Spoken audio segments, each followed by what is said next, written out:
As Tom Hanks once said, no one knows how a movie is made, though everyone thinks they do. From a flicker of an idea to the flickering image on screen, the whole process is a miracle. This series covers the entire filmmaking process, from script to screen. Last time, we looked at development and the initial steps taken to get a movie made.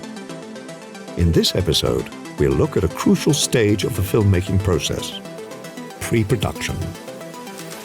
What needs to happen before the cameras start rolling?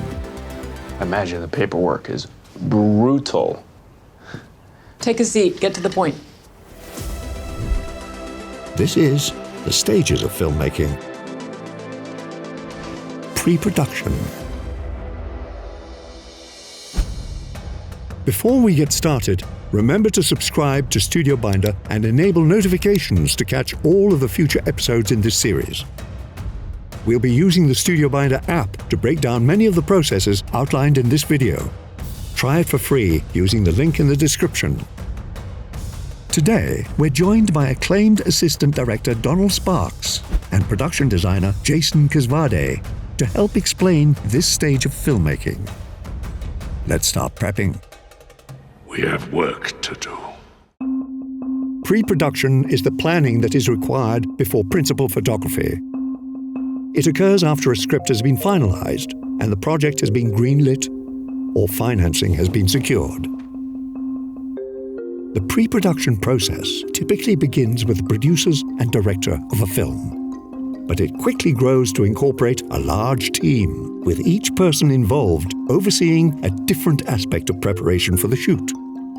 The pre-production process, you cast a very broad net. You're trying to capture all the information you can, distribute all the information that you can, and you're honing that down to a very fine point, aiming towards your shooting day. So once you get to that shooting day, you already essentially have walked through that day, or you've shot that day. You're driving everything to the detail of that particular shooting day. Pre-production can look vastly different depending on the nature of a shoot. For a massive blockbuster, the stage can take several months, while for an indie film, pre-production may be no more than a few weeks. I would say if you were doing a very straightforward romantic comedy, a drama, the typical prep period for a first AD would be about 8 weeks. But if you're doing something much more elaborate, like Blade Runner 2049, Black Panther Wakanda Forever, I believe my prep period on those pictures were somewhere between 16 and 20 weeks. But there are certain steps within pre-production which are the same no matter the size of the project. The first are budgeting and scheduling. A producer usually has a general idea of a movie's budget before it's greenlit. But pre-production is when they get into the details. This requires analyzing the script and forecasting how much money will be needed and where. Typically, the producer starts a production office for the film. The office will handle the administrative work required throughout the making of the film. A limited liability company, or LLC, may also be created for the film. An LLC means that the owners of the company are not liable for the debts it accrues, and they will be taxed on a transparent basis. An LLC is the most popular entity for film companies, but sometimes other entity types are used, like a sole proprietorship, general partnership, C corporation, or S corporation. An important position in the pre-production process is the assistant director. In the simplest form, we're the managers, but in the most complex form, we're actually kind of the central processing unit.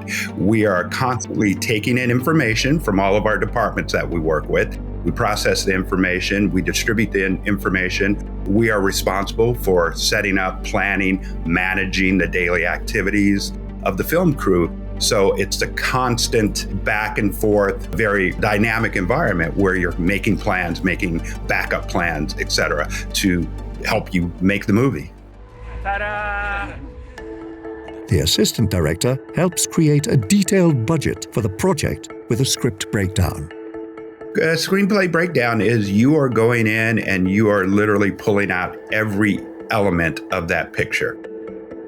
The elements may include everything from times of day, characters, props, costumes, special effects, locations, and more.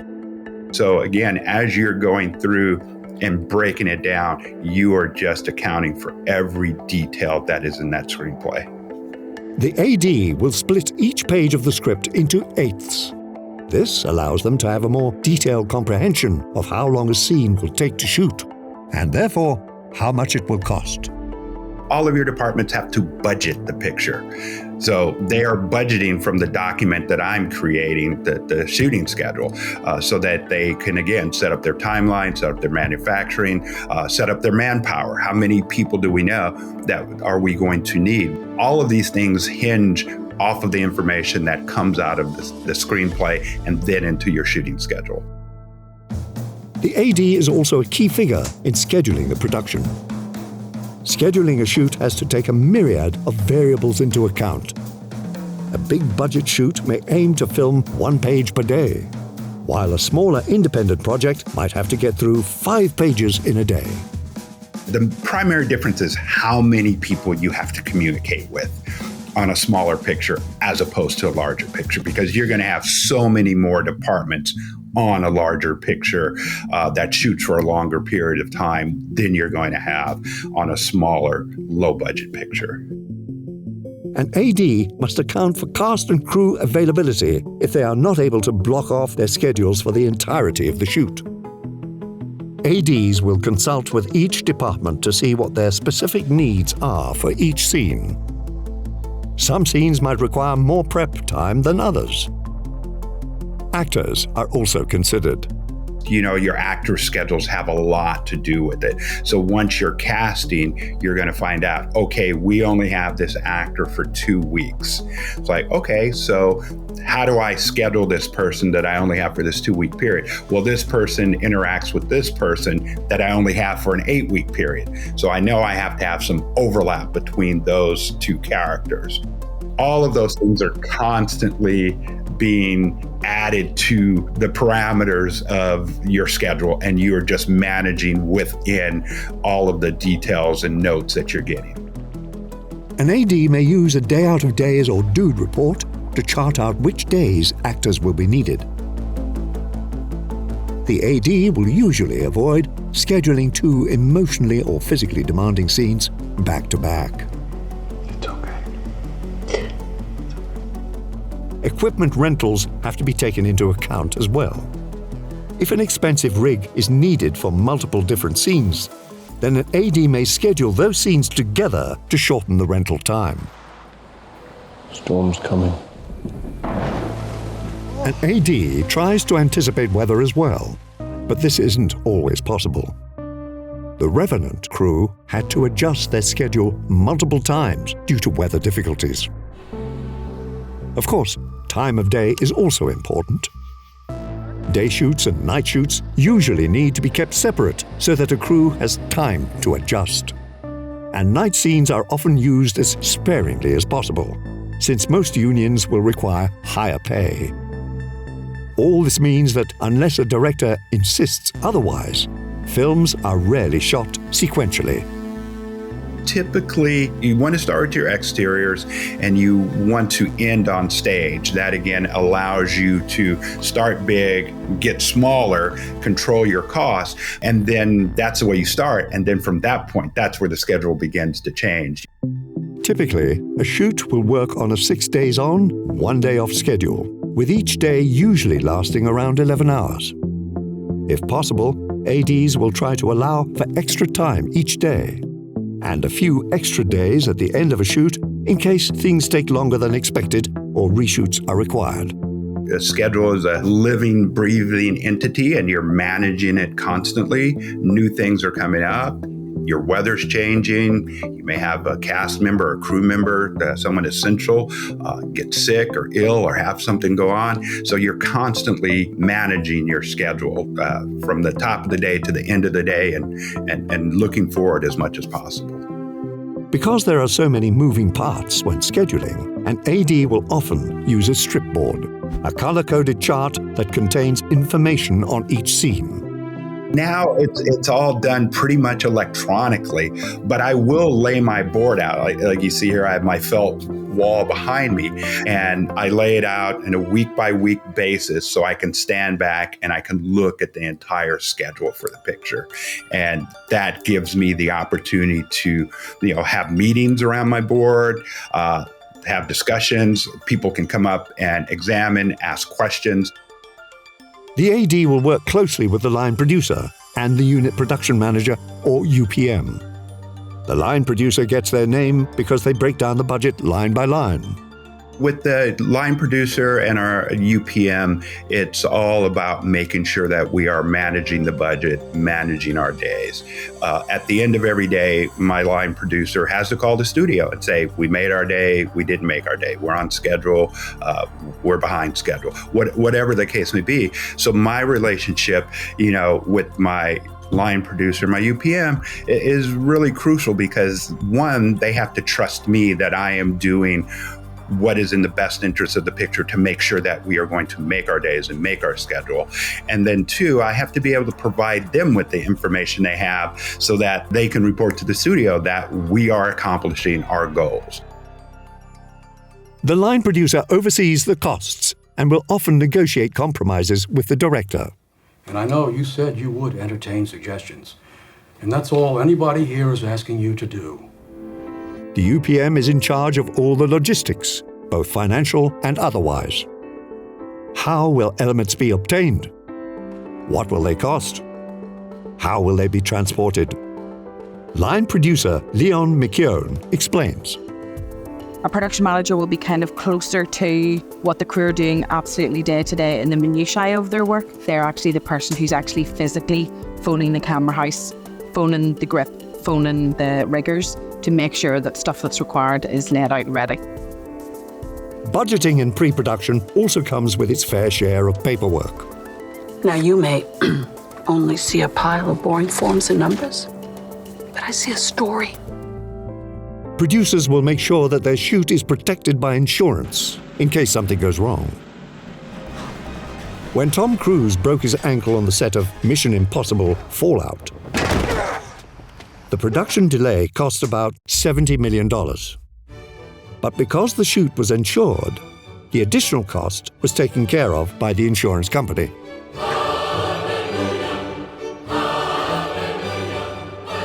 Shoots require a lot of expensive equipment. That equipment is typically insured as well, protecting a studio from steep costs if equipment is broken. When working with union actors, a shoot needs to fill out SAG Exhibit Gs, timesheets which ensure they are getting paid adequately. SAG Exhibit Bs are usually also required, which log earnings and health plan contributions. Producers will also sign talent agreements with actors, which establishes how an actor's likeness can be distributed and how they will be compensated. Producers will also put together location agreements, which is a legal document between a production company and a property owner that allows the production to shoot on said property. While producers, assistant directors, and production managers are preparing the financial logistics of a film, another equally important aspect of pre-production is occurring: assembling the team. News team, assemble! Hey, Ron. What's up? Oh. Just like any good heist movie has seasoned vets getting together for one last job, a good production seeks to hire the right people for each role. Typically, the producers and the director spearhead the hiring process. The first hires are usually the heads of each department, including the production designer, the cinematographer, and the sound mixer. Your department heads are professionals. They bring a lot to the party themselves, a lot of skills and experience that, I can use as a tool to help me plan the production. A producer and director's hiring process depends on the vision they have for the film, as well as pre-existing working relationships. Steven Spielberg, for example, typically works with many of the same department heads from film to film, like cinematographer Janusz Kaminski and production designer Rick Carter. After department heads are hired, those heads will help fill out each of their departments. Production designer Jason Kisvarday explains. Once we come up with a loose game plan, more people start getting hired and brought in, because bringing them in before that doesn't make sense. It would say, hey, we brought in the construction coordinator, but we don't know if we're building sets or not yet. We're still figuring that out.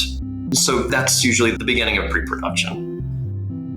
Department heads are the point of contact for the line producer, relaying to them, as well as the AD, the needs of their respective team. When those meetings are happening with your director of photography or your production designer or your costume designer, I'm just kind of a fly on the wall, and I'm taking notes so that I understand, as this creative process is happening, what the goals are, what we're aiming for. If there is any sort of questions that need to be answered, that those questions are being sent to the right department so that we can get the results that we want. Of course, the hiring process isn't limited to behind the camera. The cast, too, needs to be assembled. Often, the lead actors will already be attached to a project in the development stage. But most films will need many more actors to fill out the cast. This is where a casting director comes in. A casting director begins with a close reading of the script. Casting director Amy Hubbard explains.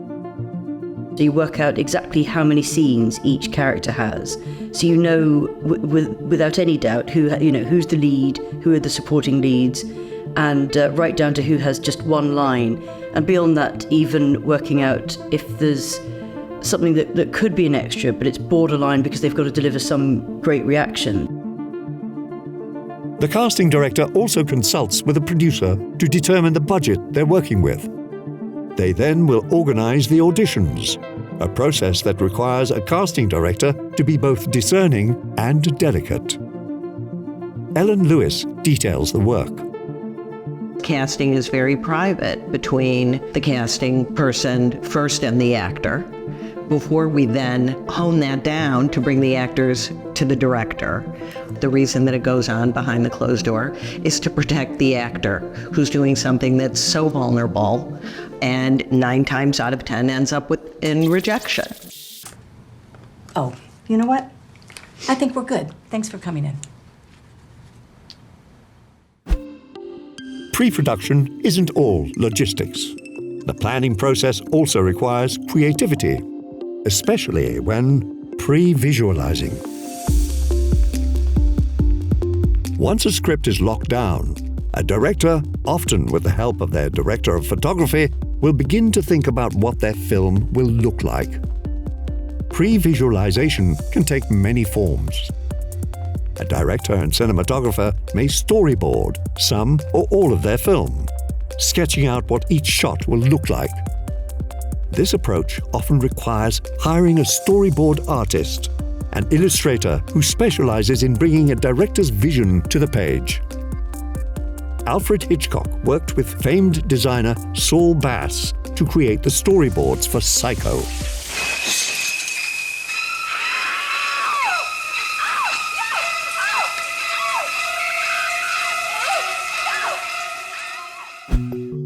A director may also commission concept art, especially if they are shooting a science fiction or fantasy film.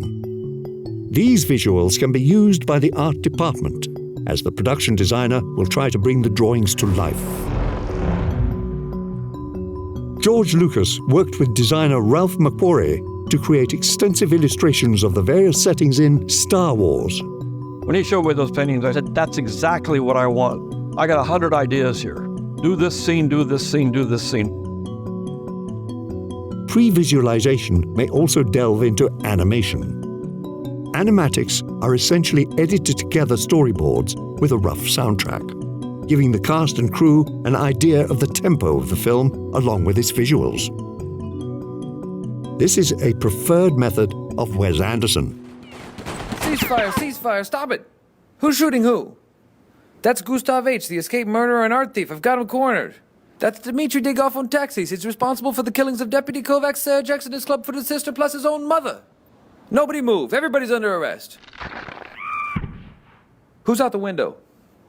Agatha. More detailed digital animation called previs can help a crew understand scenes that will heavily rely on CGI. Bilbo! Look out for the dragon! Dragon? Nonsense, there's been a dragon in these parts for 1,000 years. Or complex action sequences like the massive freeway chase in The Matrix Reloaded.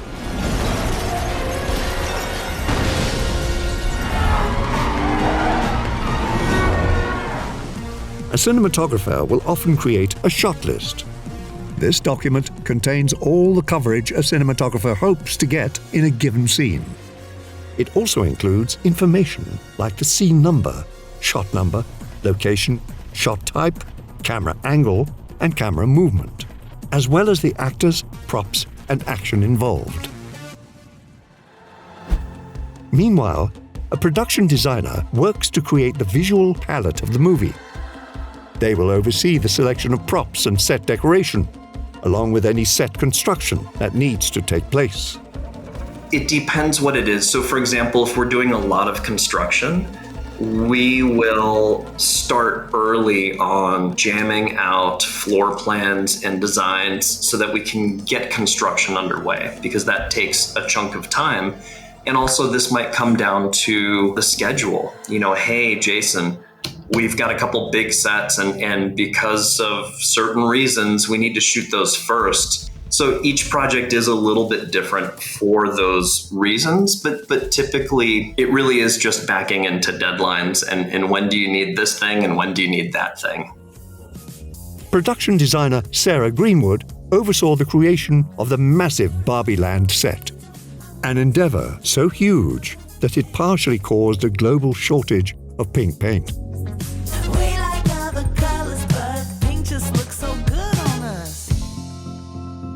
Likewise, a costume designer will begin creating the outfits based on their script breakdown.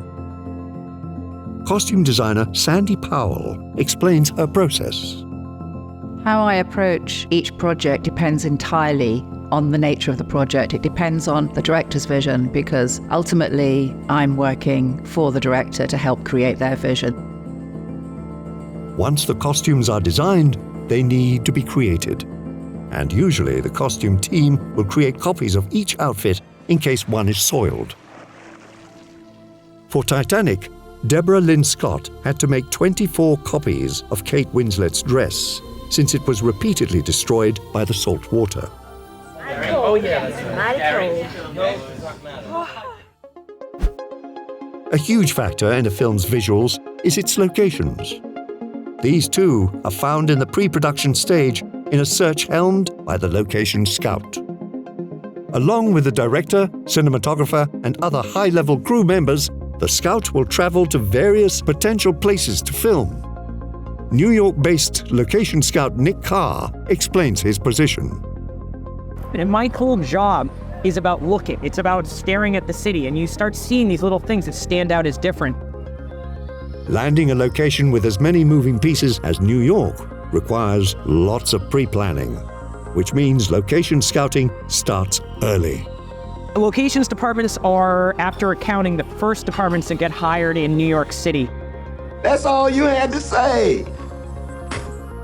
Once a location is decided on, there is often a tech scout, a walkthrough of a location with department heads.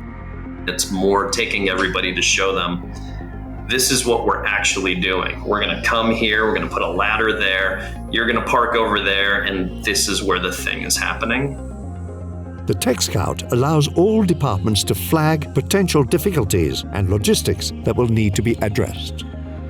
This may include sound issues, power sources, the video village location, and the positioning of the sun.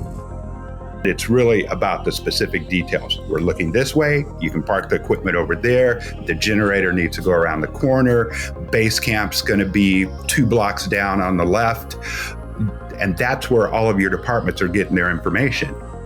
A cinematographer will typically also run camera tests before filming. They might try out different cameras, lenses, and film stock, or see how a certain location, costume, or makeup decision appears on camera.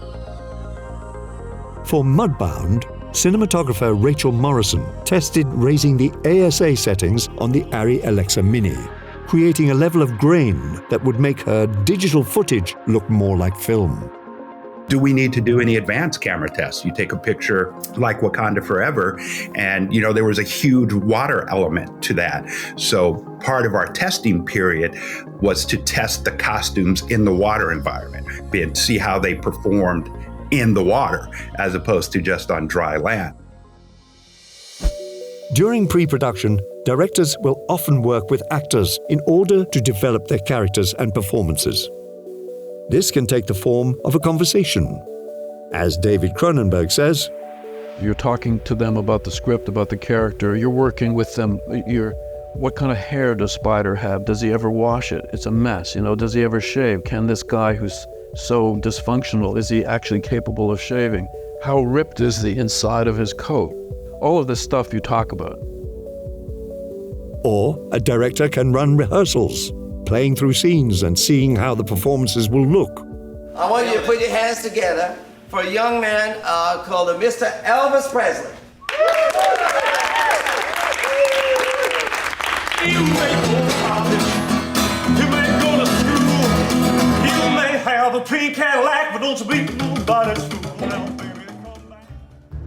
Often, there is at least a table read, so that members of the crew can hear how the film would actually sound and the tone it will take.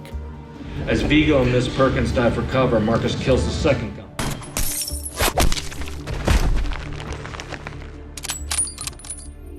The table read also allows for last-minute adjustments. After a table read for Mean Girls, director Mark Waters and producer Lorne Michaels decided to recast Katie's love interest when they saw his role wasn't working. Katie, what do you say? He was so cute. I mean, A sub n equals n plus 1 over 4. That's right. It's good. Very good. All right, let's talk about your homework. Pre-production is a lot of work. And the more work you do during this stage, the less work you'll have down the line. But no matter how much planning is done,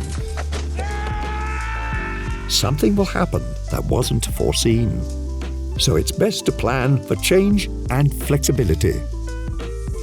Start your pre-production process with StudioBinder's app, where you can create script breakdowns, shot lists, storyboards, shooting schedules, mood boards, and contact management all in one place.